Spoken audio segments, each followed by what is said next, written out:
Of breaking news out of South Korea, officials now say at least 59 people have been killed and some 150 others injured during a Halloween event in Seoul. CNN's Will Ripley is there now on the scene. Will, what are you learning? Fred, arriving here, we got the stunning news from the fire officials who have been responding out here. About 900 or so police and firefighters here on the scene.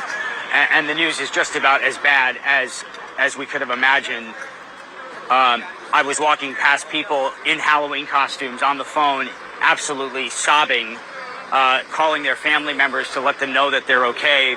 You can see that there are stretchers out here waiting to see if there are any more people who need to be taken to the hospital. But the videos that have been appearing on social media, combined with the emergency alerts, we knew that something really awful had happened here.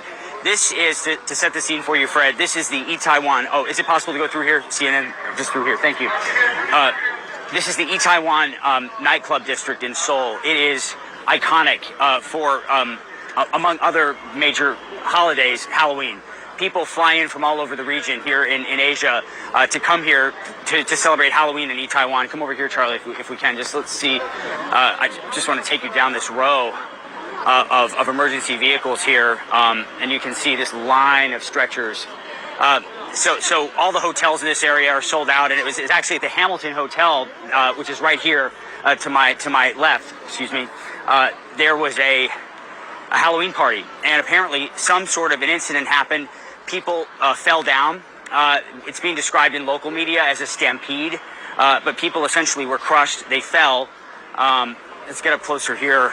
And people raced out into the street. A lot of the streets here are very, very densely packed. There were tens of thousands of people out here.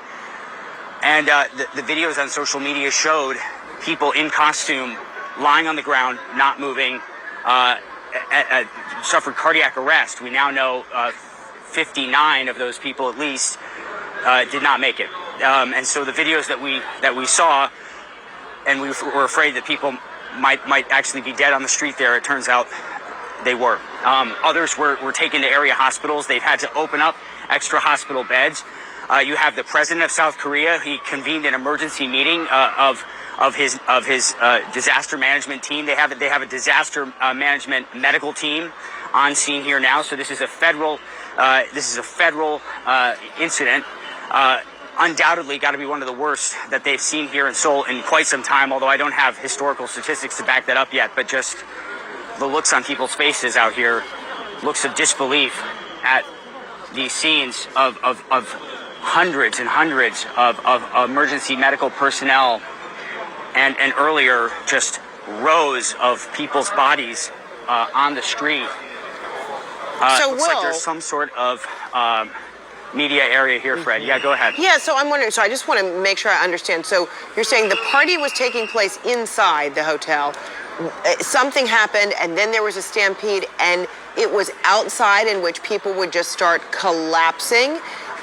Or were there people who were physically in trouble and had been taken out of the building, and then you saw, what appeared to be bodies on the ground with sheets over? So that's a very good question. One thing I'll point out to you is that if you look at, and we can actually give you a wide look, if you look at the sidewalks, pan around here, Charlie, just so it's not a very, very narrow area here. And this is an area where earlier there were videos of people on the ground. So while we're still trying to piece together from authorities exactly how this all went down, what is clear is that there were a lot of people crowded into a particular area, and at least 81 people called saying that they couldn't breathe. They called emergency services saying that they had trouble breathing. You had cardiac arrest, 59 people dying. Were people who fell, were they crushed? Were most of the deaths from cardiac arrest? We're still waiting for the specifics, Fred. Clearly, there are a lot of questions that still need to be answered here. This is an investigation that is just getting underway, and they have so much work to do, not to mention notifying the families of those. All right. Who are not going to make it home from these Halloween parties. Oh, it's heartbreaking. Will Ripley, thank you so much. So, of course, still trying to figure out what may have induced cardiac arrest or suffocation, what led to the deaths of now 59 people there and so many others injured.